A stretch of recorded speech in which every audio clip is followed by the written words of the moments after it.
जय जय श्री राधे। गीताध्याय 4 श्लोक 5। श्री भगवान उवाच बहूनि निवर्ति तानि जन्मानि तव चार्जुन तान्यहं वेद सर्वाणि न त्वं वेद परन्तप।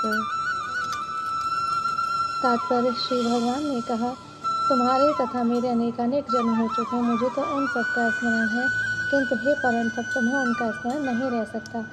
ब्रह्म संहिता में भगवान के अनेकानेक अवतारों की सूचना प्राप्त होती। इसमें कहा गया है, मैं उन आदि पुरुष श्री भगवान गोविंद की पूजा करता हूँ जो अद्वैत अच्युत तथा अनादि है। यद्यपि अनंत रूपों में उनका विस्तार है, किंतु तो भी वे आद्य पुरातन तथा नित्य नवयौवन युक्त रहते हैं। श्री भगवान के ऐसे सच्चिदानंद रूप को प्राय श्रेष्ठ वैदिक विद्वान जानते हैं, किंतु विशुद्ध अनन्य भक्तों को तो उनके दर्शन नित्य ही होते रहते हैं। ब्रह्म संहिता में यह भी कहा गया है कि मैं उन श्री भगवान गोविंद की पूजा करता हूँ जो राम नृसिंह आदि अवतारों में नित्य स्थित रहते हुए भी कृष्ण नाम से विख्यात आदि पुरुष हैं और जो स्वयं भी अवतरित होते हैं। वेदों में भी कहा गया है, अद्वैत होते हुए भी भगवान असंख्य रूपों में प्रकट होते हैं और उस वैद्य मणि के समान जो अपना रंग परिवर्तित करते हुए भी एक ही रहता है।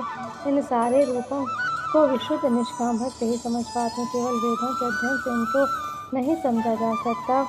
अर्जुन जैसे भक्त कृष्ण के नित्य सखा हैं और जब भी उनका अवतरित होते हैं तो उनके पार्षद भक्त भी उन विभिन्न रूपों में उनकी सेवा के लिए उनके साथ साथ अवतार लेते हैं। अर्जुन ऐसा ही भक्त है। इस श्लोक से पता चलता है कि लाखों वर्ष पूर्व जब भगवान कृष्ण ने भगवत गीता का प्रवचन सूर्यदेव विश्ववान से किया था तो उस समय अर्जुन भी किसी भिन्न रूप में उपस्थित था, किंतु भगवान तथा अर्जुन में यह अंतर है कि भगवान ने यह घटना याद रखी, किंतु अर्जुन इसे याद नहीं रख सका। उनके रूप जीवात्मा तथा परमेश्वर में यही अंतर है। यद्यपि अर्जुन को यहाँ परम शक्तिशाली वीर के रूप में संबोधित किया गया और शत्रुओं का दमन कर सकता है, किंतु विगत जन्म की जो घटनाएं घटी उन्हें स्मरण रखने में वह अक्षम है। अतः भौतिक दृष्टि से जीव चाहे कितना ही बड़ा क्यों न हुआ, कभी परमेश्वर की समता नहीं कर सकता। भगवान का नित्य संगी निश्चित रूप से मुक्त पुरुष होता है, किंतु भगवान के तुल्य नहीं होता। ब्रह्म संहिता में भगवान को अच्युत कहा गया है, जिसका अर्थ होता है कि वे भौतिक संपर्क में रहते हुए भी अपने को नहीं भूलते। अतः भगवान तथा जीव कभी भी सभी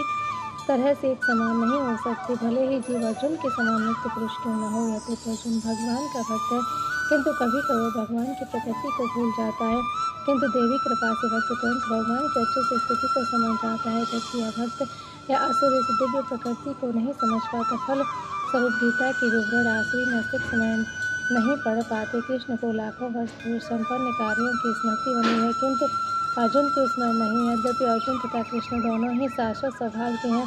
यहाँ पर हमें यह भी देखने को मिलता है कि शरीर परिवर्तन के साथ साथ जीवात्मा तथा सब कुछ भूल जाता है, किंतु कृष्ण सब स्मरण रखते हैं, क्योंकि वे सच्चिदानंद शरीर को बदलते नहीं, वे अद्वैत है, जिसके अर्थ है कि उनके शरीर तथा उनकी आत्मा में कोई अंतर नहीं। उनके संबंधित हर वस्तु आत्मा है, जबकि बद्ध जीव अपने शरीर से भिन्न होता है। क्योंकि भगवान के शरीर तथा आत्मा अभिन्न है, अतः उसकी स्थिति तब भी सामान्य जीव से भिन्न बनी रहती है जब वे भौतिक स्तर पर अवतार लेते हैं। अनुसरण